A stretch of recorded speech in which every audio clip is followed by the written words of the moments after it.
ఎగసే భావాలతో పలికే ఈ సమయంలో ఇంత మౌనమా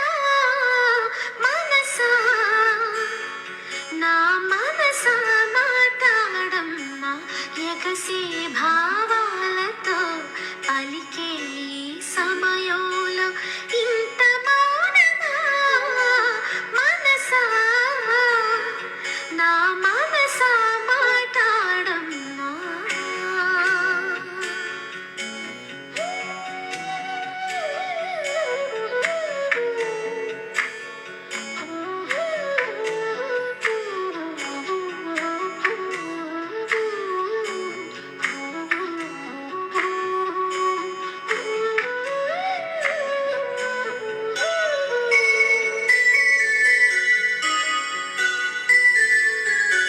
చెడు